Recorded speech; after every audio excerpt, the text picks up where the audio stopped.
Hi, I'm Sofia Pelizzoni. I'm finishing my second year PhD at the Department of Industrial Engineering at the University of Padua under the supervision of Professor Giovanni Meneghetti, that I thank for being here. Okay, nowadays, the manufacture of metal products requires how amount of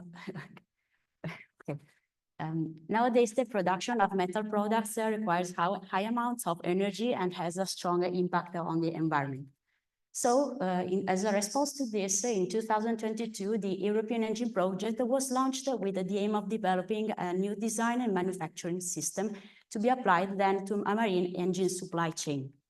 Among the integrated modules, the ones dealing with the computational modeling and the finite element simulations require technical data from experimental testing and the development of methodologies as a support for finite element validation.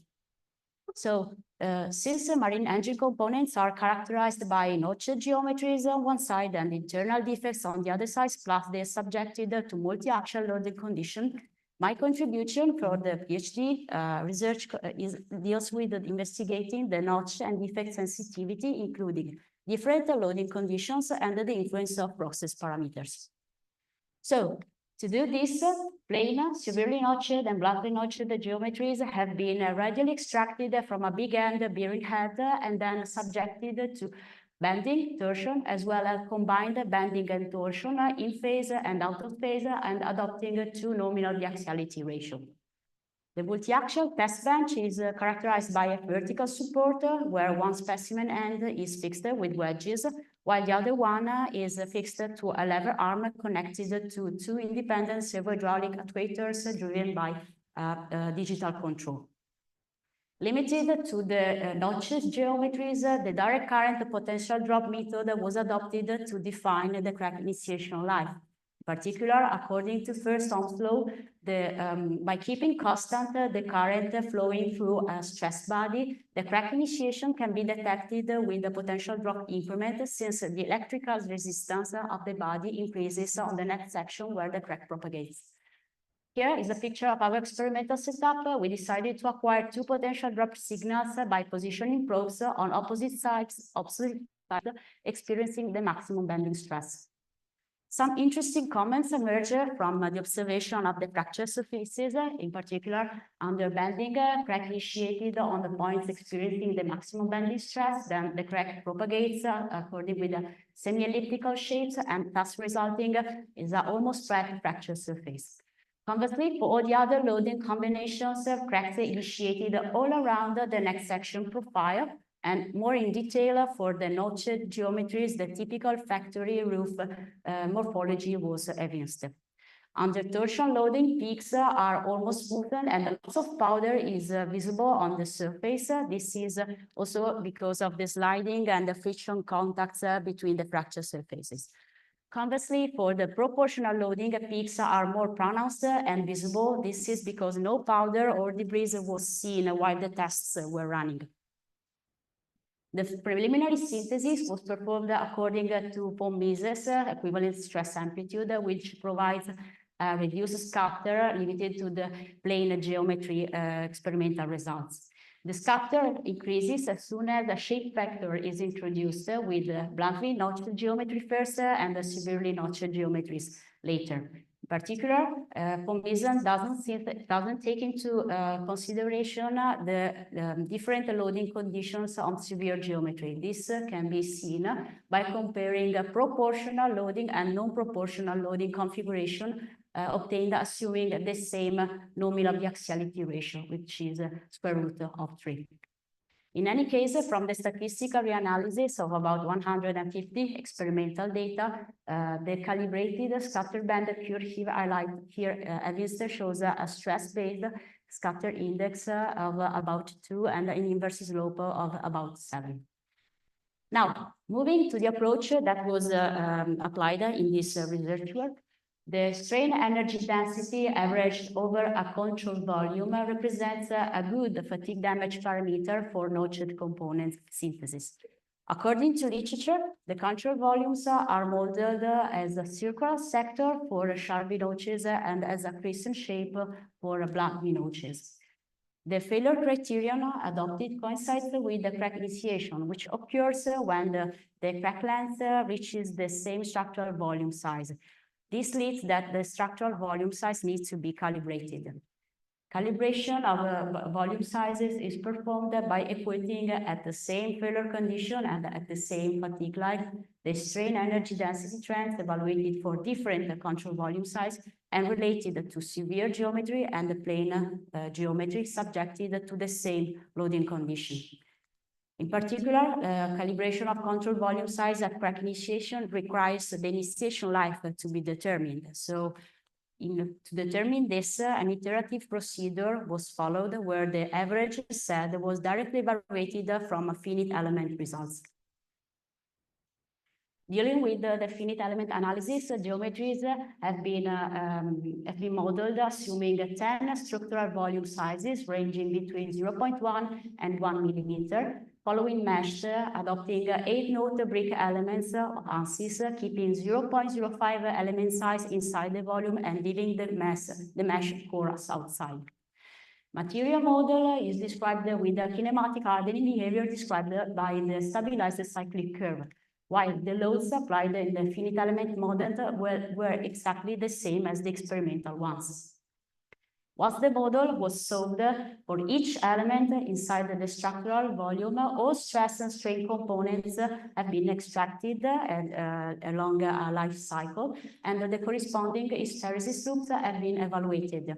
This because the plastic component of the strain energy density was evaluated as the area inside the hysteresis loop according to Ellin, while the elastic component of strain energy density was the one associated to both tensile and compressive stresses.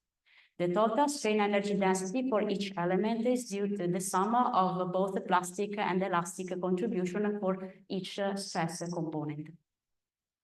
Now, the calibration of control volume sizes was performed as a first attempt with adopting the total failure fatigue life, so adopting a separation of specimen as a failure criterion. So by putting the strain energy density of plane and severe geometry, the structural volume sizes for pure mode 1 and pure mode 3 were evaluated as 0.17 millimeters and 0.8 millimeters. In order to calibrate the control volume sizes at the crack initiation, the fatigue life corresponding to a crack deep 0.8 millimeters need to be determined.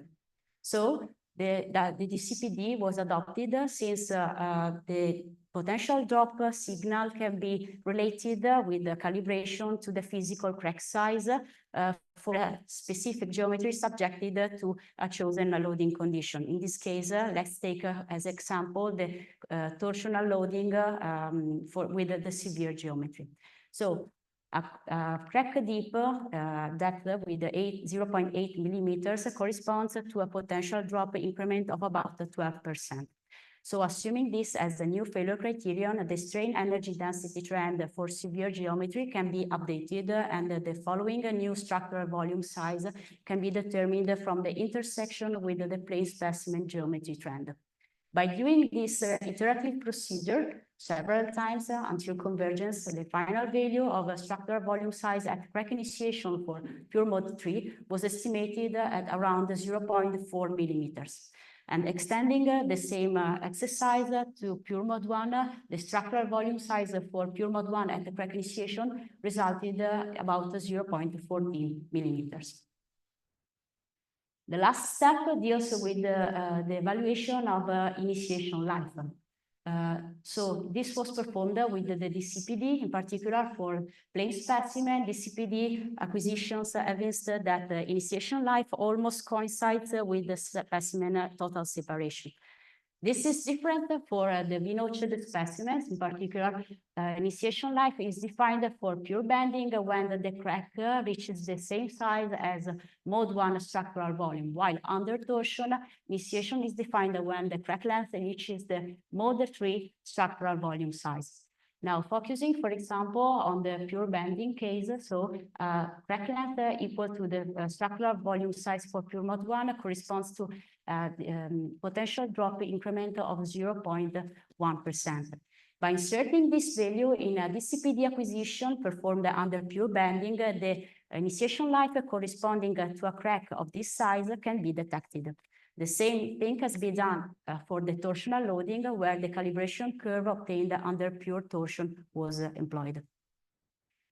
For mixed mode loadings, the initiation life is defined when the crack length reaches or breaks the bigger control volume size, which is pure mode 3 in this case. For mixed mode, no correlation between the potential drop signal versus crack length was calibrated, but this revealed unnecessary, since the observation of fracture surfaces evince that in case of proportional loading, crack propagation occurs similarly to the bending, and in case of non-proportional loading, crack propagation occurs similarly to the torsion. So, taking the proportional loading as an example, the potential drop increment related to a crack size equal to 0.4 millimeter can be estimated from the calibration curve obtained under pure bending. And it was estimated at around 0.5%. So again, by inserting this value in a DCPD acquisition acquired during a proportional loading test, the crack initiation fatigue life can be easily detected. And of course, for symmetry, the same thing can be done also for non-proportional loading cases. So, the synthesis of experimental fatigue data expressed in terms of elastic plastic strain energy density versus total fatigue life is here presented together with the calibrated scatter band, whose stress-based scatter index is about 1.6. So we can notice also a decrease if compared with the initial Omi's synthesis. It is also worth noting the severe notched specimens here, or data here presented, since they show a higher fatigue life, higher than the one expected according to the scatter band. This is because for notched specimens, the extrinsic mechanisms such as meshing influence the real life of material. So as a consequence, if we plot the same data expressed in terms of number of cycles to crack initiation, we can see that the synthesis improves a lot, because the effect of presenting them in terms of a crack initiation excludes the effects of extrinsic mechanisms. And this is also confirmed by the reduce of the scatter index that from 1.6 goes to from 1.5.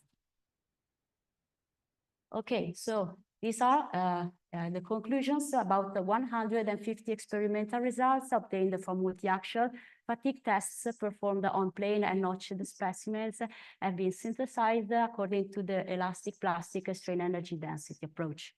The crack initiation monitoring was performed with the help of the direct current potential drop technique. This led also to the calibration of structural volume sizes, initially at the total failure and then at the crack initiation, when it was assumed that the crack initiates when it breaks the control volume size.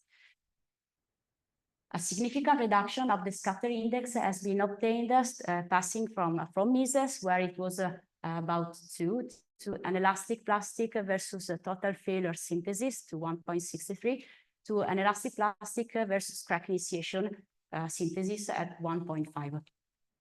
Future works deal on one side to extend the multi-axial fatigue tests to bluntly notched geometry with a micro-drill defect on the next section, while on the other side, we wanted to include a more complete model to take into account the material cyclic evolution. And this particular model is assumed as the Chabosh model parameter, Chabosh material model. So I thank you for your attention, and yeah.